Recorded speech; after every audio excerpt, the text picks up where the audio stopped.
Logenplatz, der Filmpodcast mit Stefan Kuhlmann. Herzlich willkommen zu diesem Logenplatz Spezial. Es geht um Slow Horses. Die zweite Staffel ist da, endlich. Und ich kann es schon verraten, die dritte und die vierte Staffel sind auch schon greenlit, wie man so schön sagt. Renewed, wie man gerne sagt. Und ich freue mich wahnsinnig über diese Spezialausgabe. Wir sind hier in den neuen heiligen Hallen von Apple Music. Das ist einfach im Soho-Haus, Leute. Ihr könnt es euch nicht vorstellen, die haben ja innerhalb der, weiß ich nicht, letzten 2 Wochen gefühlt hier mein Studio hingestellt. Das ist der absolute Wahnsinn.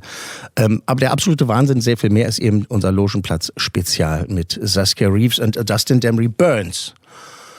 Okay, ich mache das jetzt weiter auf Englisch, Leute. Ihr könnt Englisch. Das könnt ihr doch, oder? Ja, könnt ihr. Dankeschön. Recap. A boss that hates your guts and insults you. Staged kidnapping, bomb threat, secret emails, the Sons of Albion, Larry Curly Moe, Zippo. Taverner, false suicides, betrayal, double crossing, and all that jazz. All that stuff that makes A for an intriguing plot, an intriguing show, and B, brilliant, absolute brilliant television. It's all there in season 1, and hooray, there's even more in season 2 without giving too much away. New spies, new threats, same old Jackson Lamb. Russian sleeper agents, higher stakes, more drama, more dark humor. Seasons 3 and 4 are greenlit. Yeah. Yeah, by Apple. Yeah, thank you guys. It's a fantastic show. I love season 1 and 2, and I'm very happy and thankful you guys found the time to talk to me. Cheers. So, welcome, Thank Saskia you. Reeves. Thank you. And Dustin Demri-Burns. Thank you, danke. Should I ask? This is something that we do, we Germans, right? Do you speak any German? What do you speak? No, That's it, danke. danke. Very good. And alles klar. Alles klar, so very good one. No German. I did German O level, but didn't do very well. Oh dear. Yeah. And my mother is Dutch, so I don't speak Dutch either. So. But the thing is that with English, you can assume throughout the world that people might speak it. It's Well, that was the argument my mother gave. yeah. What's the point of teaching Dutch? No one speaks Dutch. It's And I said to her recently, Mother, if I'd spoken Dutch, I could be working in Holland now. There's a fantastic theatre director who's just set up a company in Amsterdam. yeah. I could be in that company, You could Mum. be in that company. It's never too late. Yeah. Or you could also go to Pennsylvania. Why? The Pennsylvania Dutch. Ah, Okay, so that's another that won't be in the next reason. one. No. For those who haven't seen season 2, and it starts this Friday. It starts on the 2nd. Where are your characters, Catherine and Min, now literally and physically? In what place are your characters when we start the show, the 2nd season? Saskia? No, No. You were looking at it. No. Min's moved on somewhat in his relationship with Louisa. I think we're allowed to say that. And he's having a nice run. They're kind of becoming an item. And life is good. He's still at Slough House. So is she. And so that's not so good. But I think Min can sort of turn a blind eye to that. He's sort of accepting his lot. He's got a bit of a spring in his step. They've also achieved some good things at the end of series 1, and that should make them proud. But there's no sign of being taken back to, Park House. So he's enjoying his life with Louisa, yeah, and it's given him a sort of newfound lease of life and confidence, and it's nice to see. But yeah, the job is still sifting through receipts and rifling through bins and, taking laundry to the dry cleaners. The good life. The good life. The good life. Catherine, she's still missing her boss, her previous boss, very much. She's dedicated to doing this job, regardless of how grim it is. And I think in this one, she really wants to be useful. Mm. And I imagine the longer her sobriety continues, the more she needs to do something, and the more aware she is that she is very much sidelined and ignored.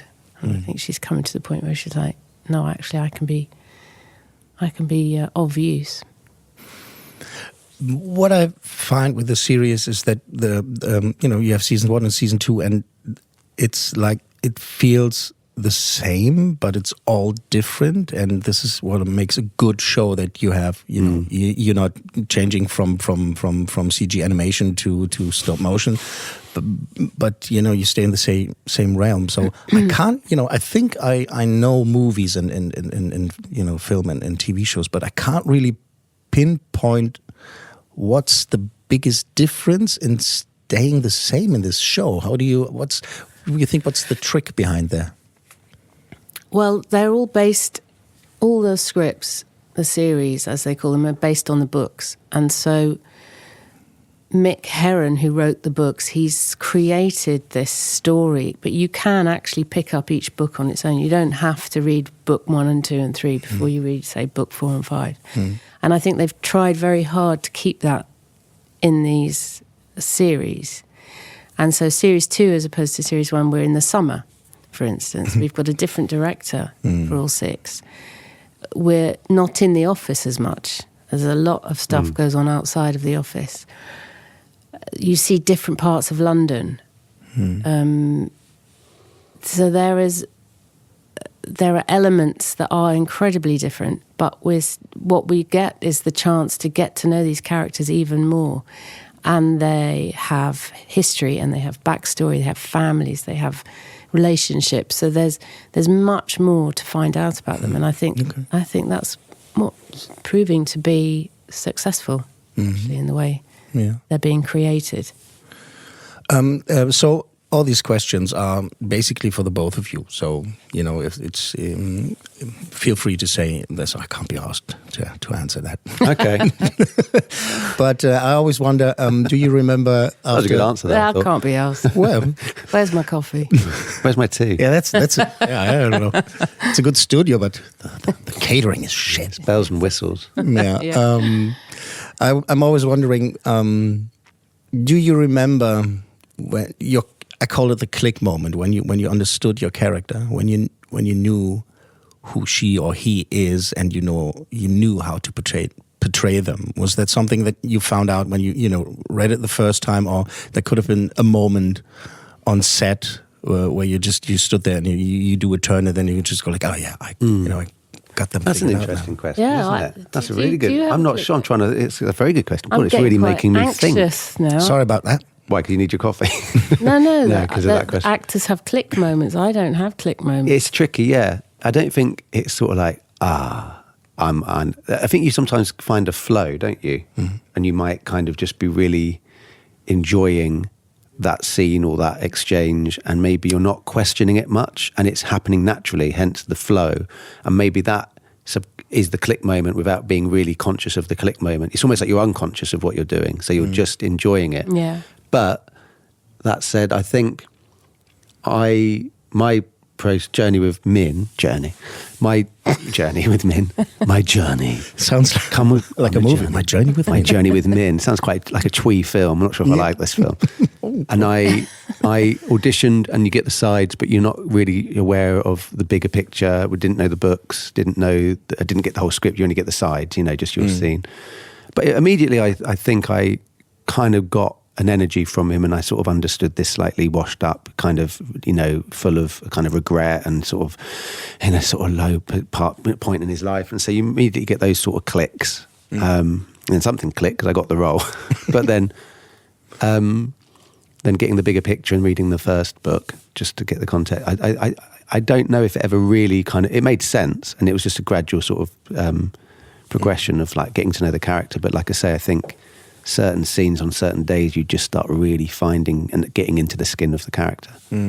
I know I'm German, but I'm not telling you to have a click moment. Yeah? No, I know, but you've interviewed lots of actors and directors, so I'm thinking maybe they've all talked about this. Yeah. It came up. The thing I found working on film, whether it's TV or film, with a camera and a director and an editor,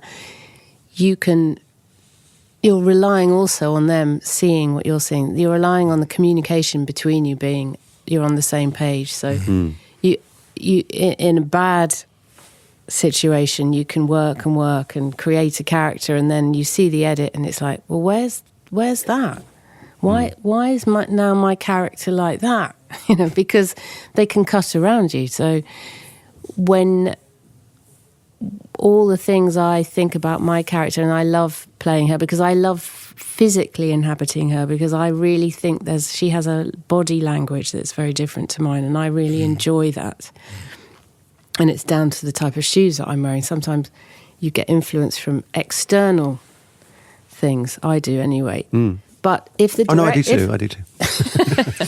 if the director and you aren't talking on the same page, you know, they need to look after some of that and put it.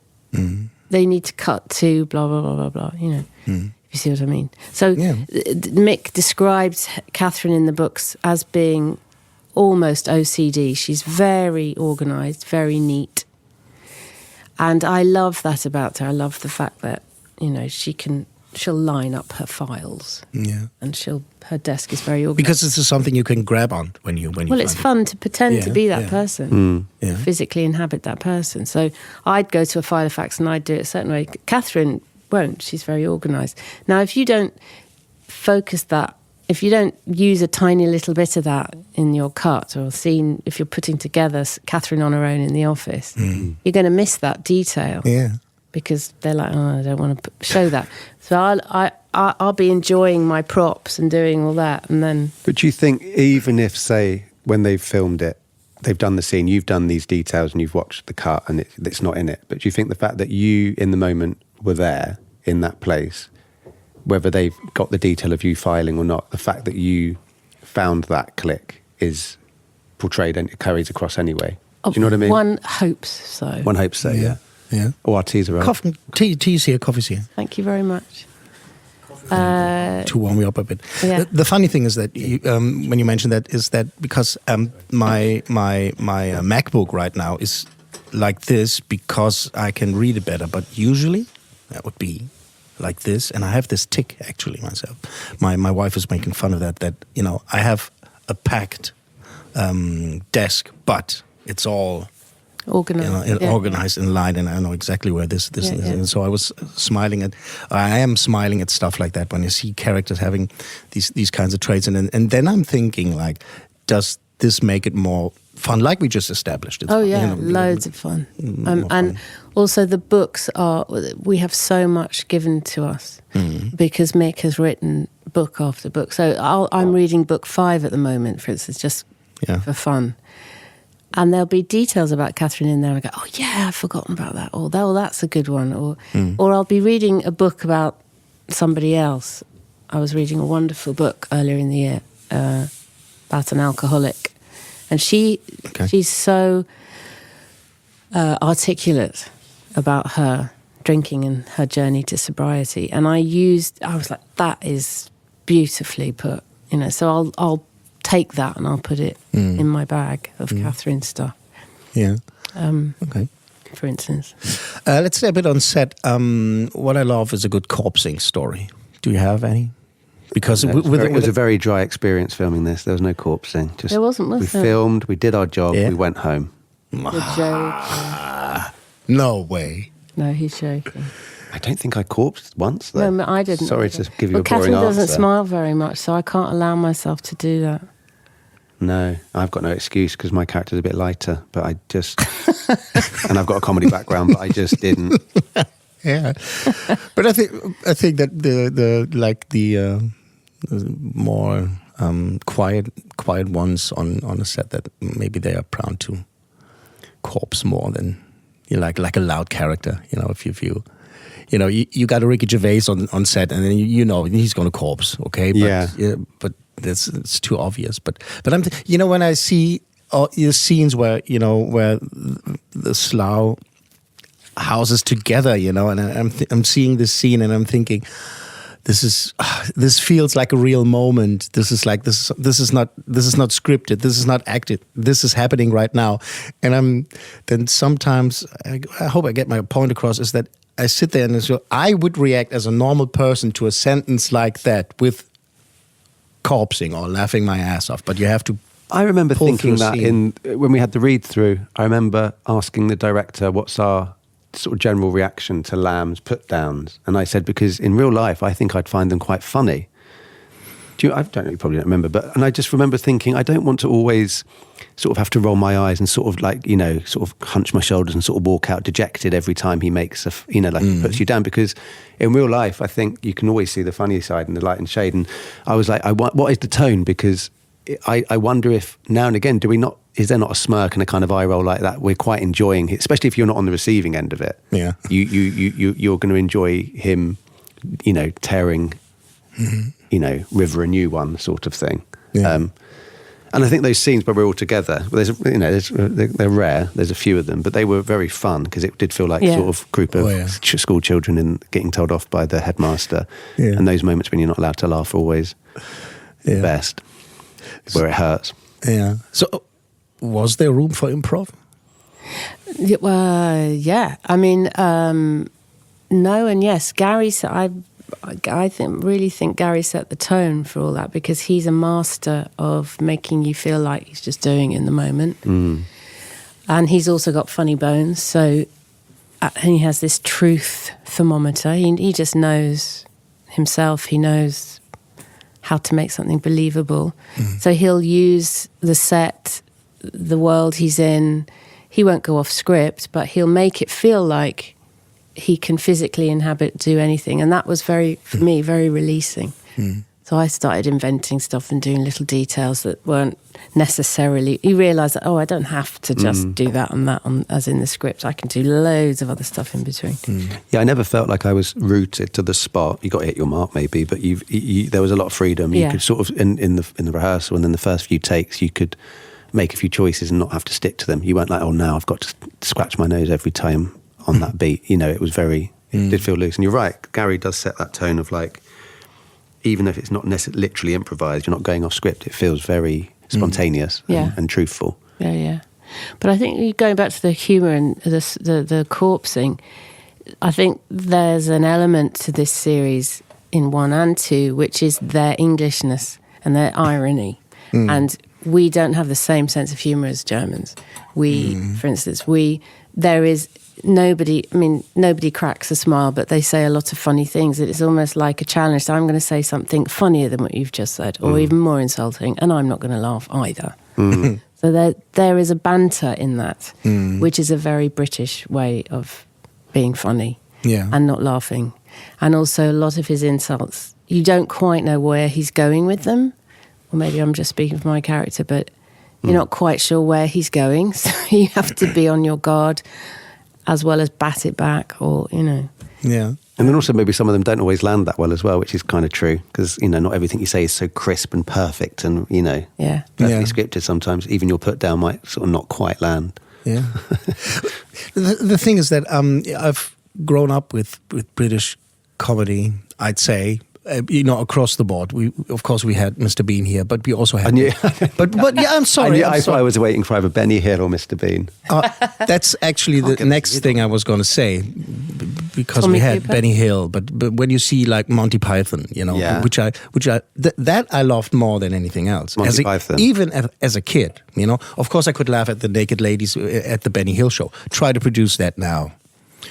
A Benny Hill show. No. Well, even Fawlty Towers, which I think is masterful.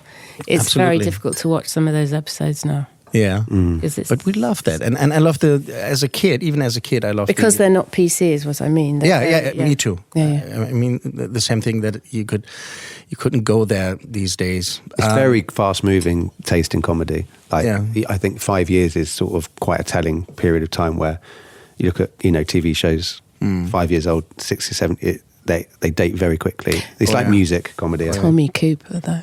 Well, good. I guess maybe good comedy doesn't date. It's always it dates, but it can sort of It's a very tricky one. Yeah, I wanted to bring up Cardinal Burns way later in the interview, but Cardinal Burns. That's my comedy. Cardinal Burns. My comedy double act that I. That you just had. to fill you in, Saskia. I used to have my own show on TV.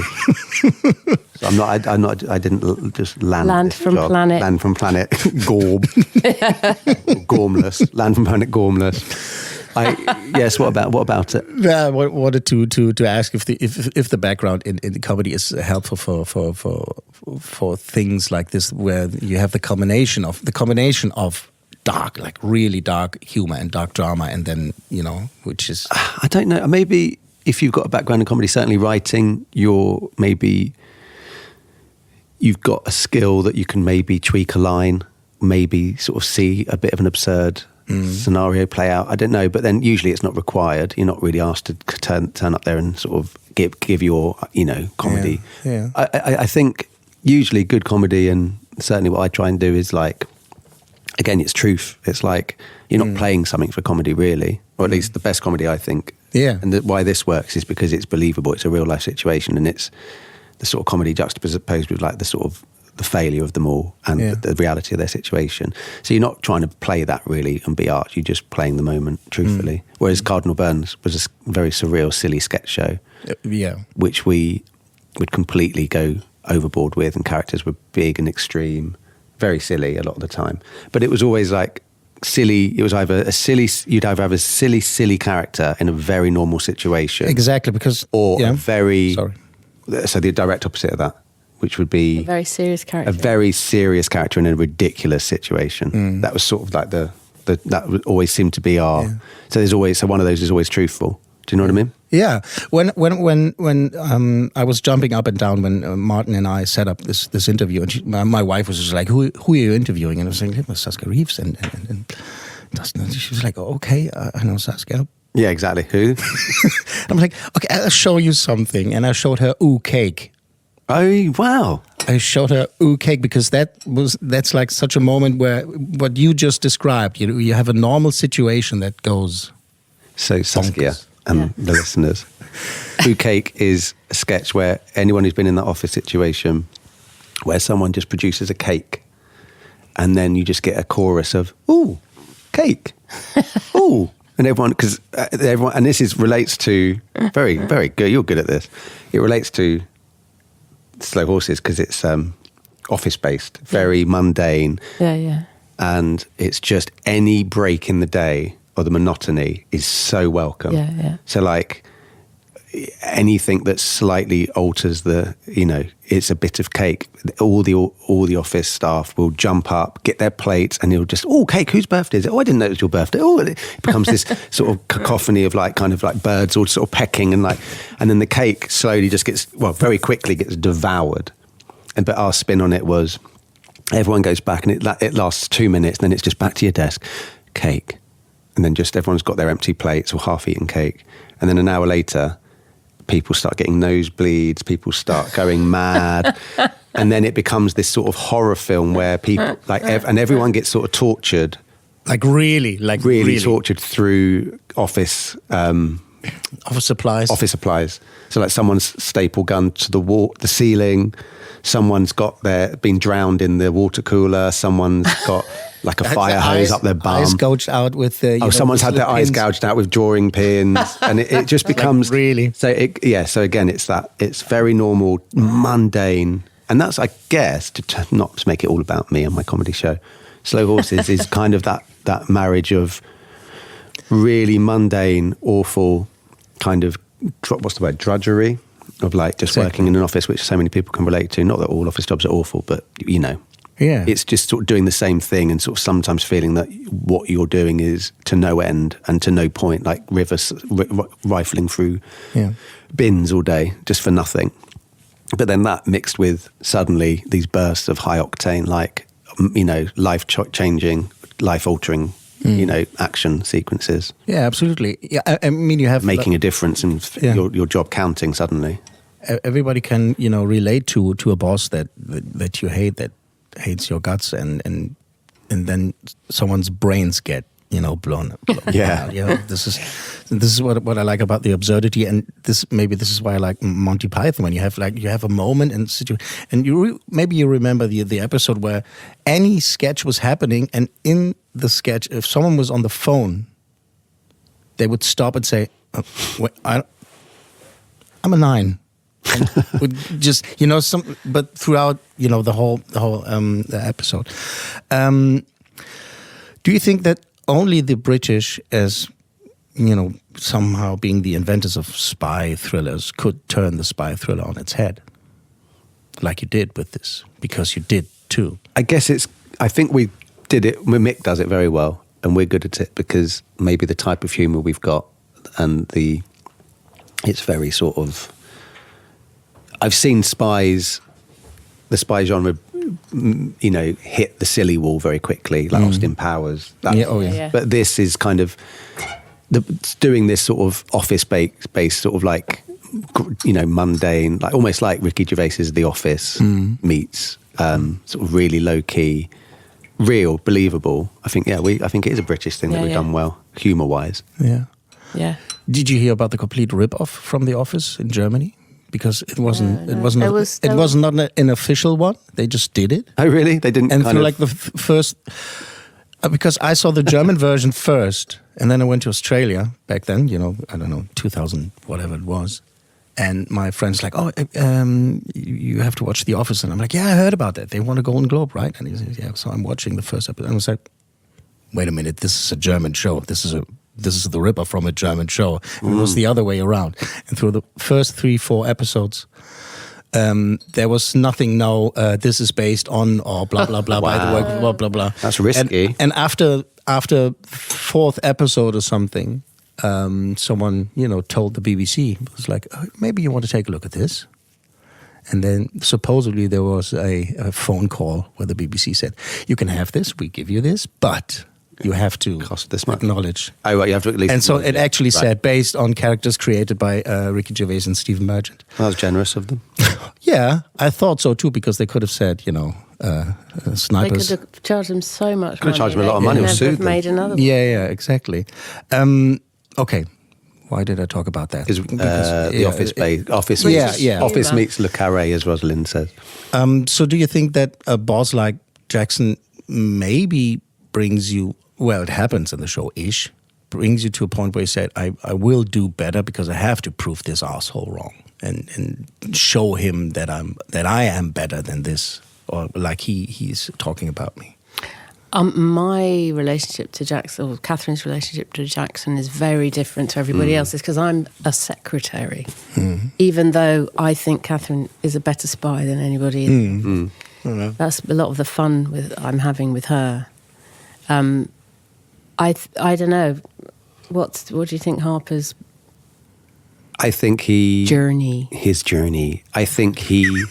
There it is. It's tricky with him. Sometimes I kind of feel like he just sort of accepts his lot a bit too easily, and then he does show moments of, what's the word? Heroism. Yeah, but he go on. I was going to say, actually, they're all covering up a lot of stress and misery. So, underneath Min's story, you've got this family life. You've got this tense relationship with his ex-wife, his kids. You've got, trying a new relationship. You've got so much going on underneath. With Catherine, you've got her day-to-day trying to stay sober. You've got trauma, a lot of trauma in there, being bullied, how I deal with that, what am I doing here? There's a lot of, the reason they're there is because what's going on underneath, actually. They're all having to accept. It's not just that one sort of mistake. That's there's the pinnacle. They all have issues. And I think that's what makes them so satisfying to watch in another series, and hopefully another one and another one. Because we get to dig down and find out about these people a bit more. Yeah. Fairly early on, I thought that your character might be the best spy of them all. That's fairly early on. That's what I thought. This is very generic, and I hate to ask that, but I just have to. Because, after the first episode, I wanted to, fly over there and hug the casting director, because this is it's the perfect ensemble. Of course, we can sit down and just, devour it and just be like, oh, this is nice. But some people have to come up with this, have to decide who's in there and who's part of that ensemble, which is perfect. And I love it. So the generic question is, how is working with such a great ensemble with people like Gary and Chris? I don't know how many times you've worked with Kristen, but with these people, Jonathan Pryce and all that, and you guys and everybody else. This is well. It's been for me. It's been amazingly positive, delightful. I love it. I love working with Gary. I've only had one scene with Kristen. I wish I had another one. Partly because they're two such very different women. So it's fun. That's fun to get dressed up in her costume and stand in front of Kristen in her costume and let's pretend to be these very different people. And Jonathan, I said this morning actually, I did a big scene with him which was cut up and put into flashback, I think, for this series. Is there? No, I think it's the first one actually. I think it is the first one. Yeah. Yeah, it was with James. Yeah. And he was so brilliant. I didn't have to do anything. I didn't have to do any acting. I just knew what I had to do, and he played. If you're going to talk, he played his objective. I played. It was just total heaven. And I remember going home, going, "Oh, that's why he's so good. That's why you're also He's good. so famous." But then I see it as like all of you. For me, it's like I just stepped into a very good club. And everyone's just, Saskia, Gary, Jonathan, Kristen. Unfortunately, I don't have enough scenes with all of them individually or like many one-on-ones with you. I'm quite sort of siphoned off. But luckily, I've got Rosalind, and it's kind of like that's its whole nice journey on its own, and she's great. And we get, because we spend so much time together in our journey and we develop as our relationship develops, that's a bonus to that.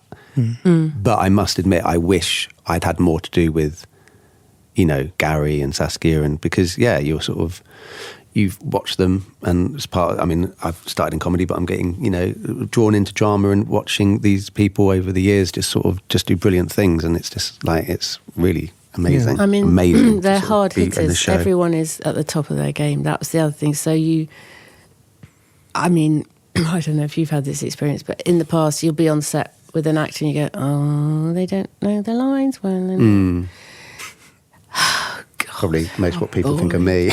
No. And you just think, oh dear, I find myself being very pissed off with the hams. Well, no, fair enough. And it's like, that is basically part of the baseline of why you're here, why you're being that's paid. Your one job, yeah. And on this, it doesn't even come into the equation. You're on a whole different level of work. You're already up there, prepared on, and that's very exciting. I definitely haven't been as nervous stepping into something as doing this, apart from maybe when I really started out right at the beginning, like literally my first telly job. Like, I didn't know what the camera was, but this was quite terrifying. I was very quickly put at ease though, because it was like, and there's no real egos here. At least they're very well hidden. And it's just like, this is great, and this is professional, and this is like, That's a better way of describing it. Yeah.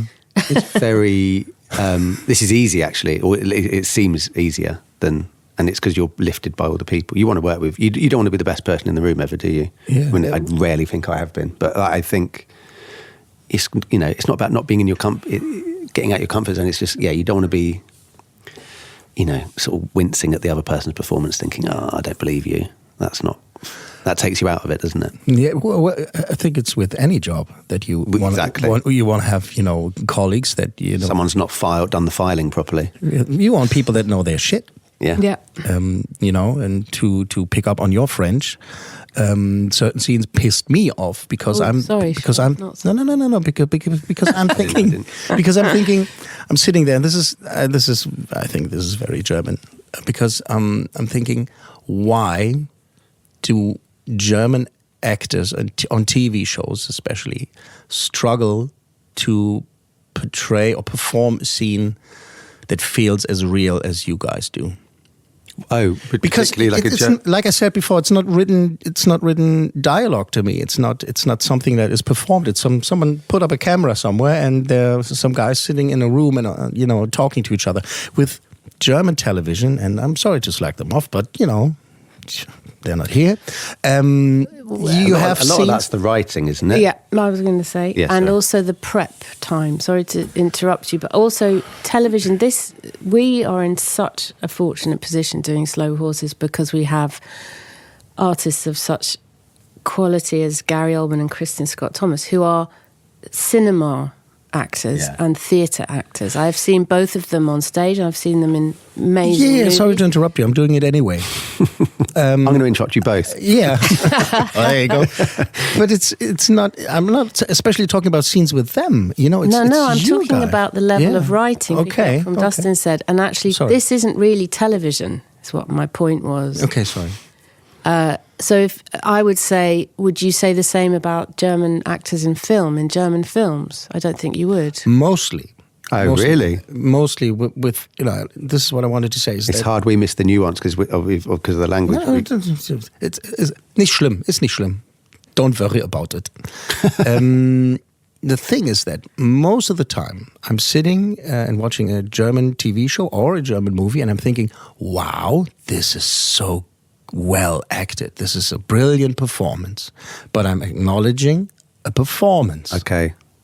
You see what I mean? Yeah. Is that, and with British or even American television sometimes, you have scenes that just happen. It's just things that happen, and I discover myself just afterwards, just thinking, interesting. Oh, there was a camera. That was a TV show.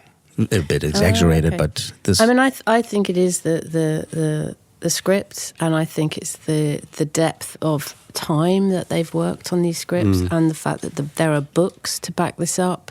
There's a lot of work has gone into this. Yeah, the characters are so sort of real and drawn out that does help. That depth does sort of allow you to not think this is a performance. I'm just watching someone real, because they've just got layers and layers of history like a real person. It's not just this one-dimensional character on telly. But I guess I think you're sort of talking about, it's more like the rhythms and the just literally like the sort of, I don't know, the way you're talking about these German actors, very broad, but like just being, it's a performance, which is strange. I'm just but they're going to hate you now. You're not going to get any interview. Most of them do. Most of them do. No, it's. Do you think it's just a different taste? Maybe. But the style, the taste, the I mean, like. But even it's in another language, When I watch French stuff, Yeah. I'm half French, and actually I was really excited about meeting Christine because of all her French work.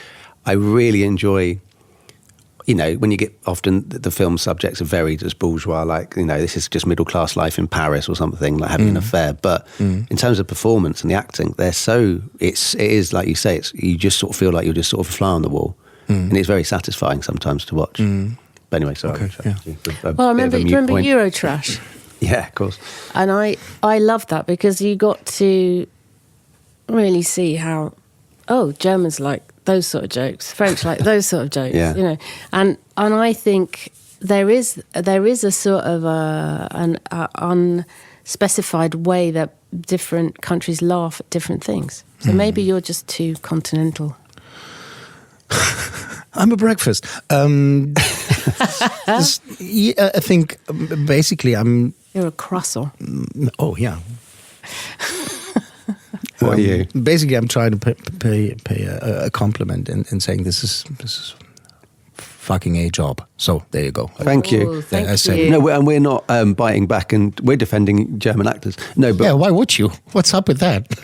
don't do that. No. It's all good. It's fine. No, it's very flattering. I think we've established something there that because it's my perception of things that are happening, and I think a German actor. I know these guys, or I met these guys, and even if they're doing something amazing. I have a friend. One of my best friends, one of my oldest friends, is the German voice of Leonardo DiCaprio. Wow. So I know Leonardo DiCaprio's work, and he's a good actor. He's all right. And I also know my friend, which is a very good voice and dubbing actor, very good one. And here's what always happens: I see him in a new movie or TV show. He's also Sheldon Cooper on The Big Bang Theory. It's the same guy in Germany. So I always see him or hear him, and for the first 2 minutes it's him. It's like, oh, Garrett has done another job, blah, blah, blah. And then he vanishes, and then he's gone. In my head, it's not, he's doing his job, and there's the performance, and I'm not thinking about so this is this guy pretending to be that guy or that person. And with good actors all around the world, the same thing happens. If you see Tom Hanks, for the first 2 minutes you're thinking, oh, there goes Forrest again. what's he up to now? And then he vanishes into the character. And with certain things on television throughout the last years, and a show like Slow Horses, there wasn't a second where I thought, oh, there's good old Gary or whoever standing there and giving a brilliant performance. That's my point. It's there. It's right there from the very first. He's the frame. character. Everybody is. Everybody. Everybody is, and that's Gary in particular. I think what I was so excited about is, as a, I suppose it's always this kind of, I'm a character actor, I want to be a character actor. It's like, well, that's what most actors are, really, isn't it? But he is the chameleon aspect of it. It is quite satisfying when you watch actors who are just comfortable to not have to look great. Not, they're not. I guess that's the difference between like a star or like an actor, isn't it? But Gary is someone whose career, if you look at like, I don't know his theatre work like you do, but certainly like early Mike Leigh and like, Meantime and like Sid and Nancy through to quite big fun performances in Leon, through to like winning the Oscar for Churchill. You just think, wow, that's quite an arc, and that's always changing it up and always sort of not relying on your what we know of you as Gary, because we're not quite sure. It's always in there though, isn't it? Like when you're watching someone, there's a light of. He's very funny, Gary. He is funny, yeah. He's very funny. And he's also got an amazing ear. So his left ear is much nicer. No, he's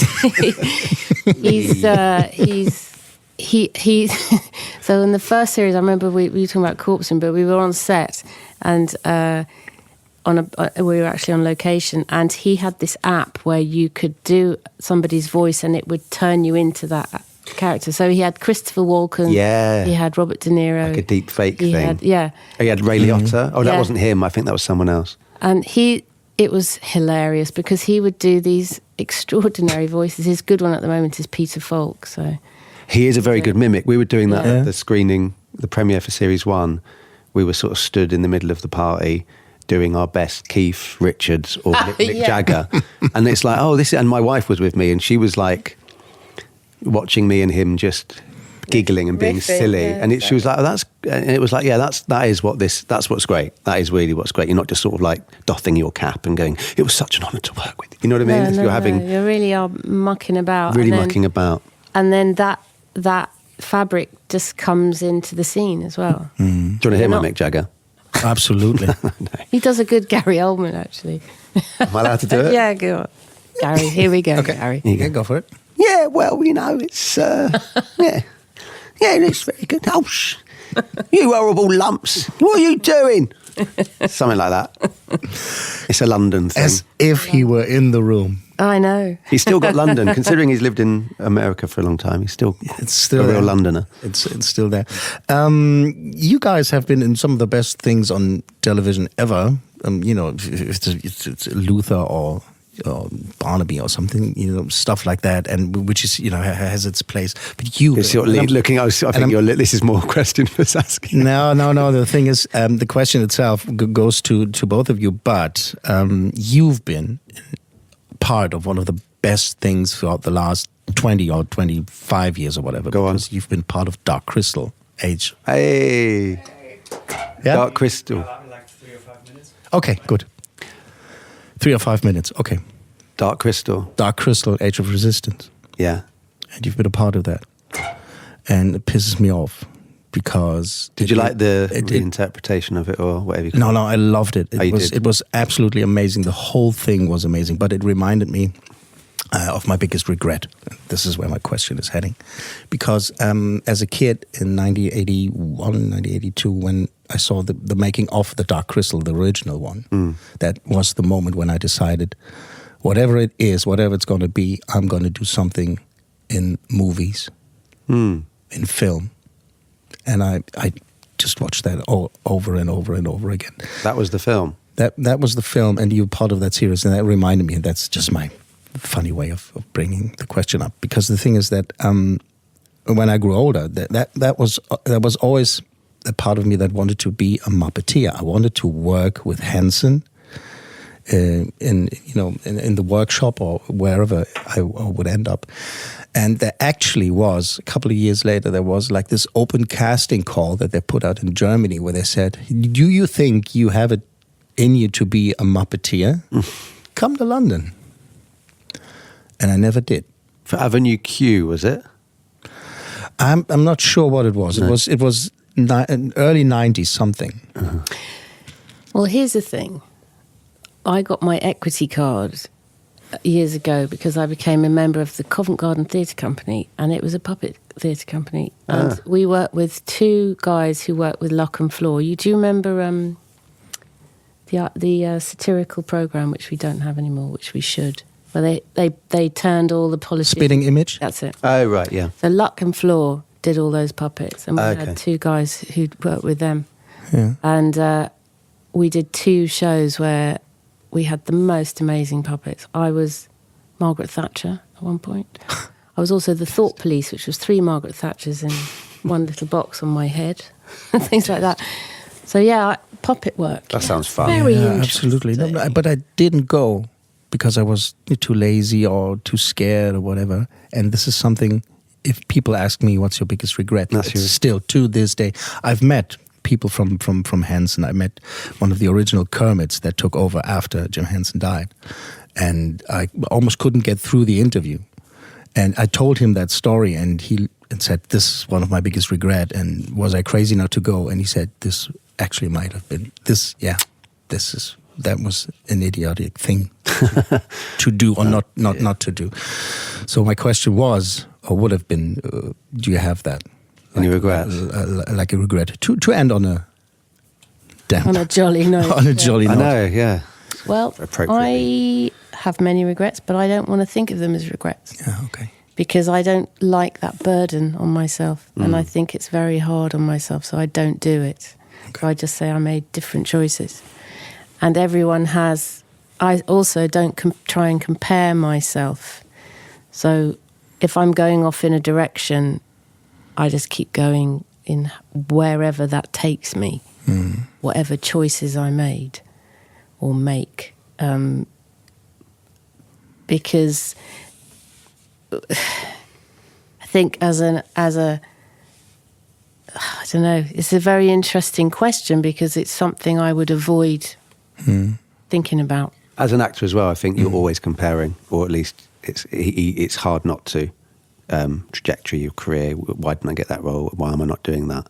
And it is hard, but I think that is really important not to look over grass is greener. Why am I not doing that? You know, you stay in your lane. I should have done that. I've got so many jobs where I'm like, I wish I'd done that. I wish I'd said yes, or I wish I hadn't said no. It's just quite juicy, isn't it, when you hear about really famous films like Gone with the Wind or...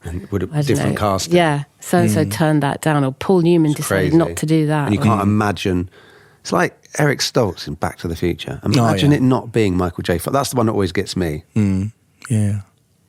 But, Okay.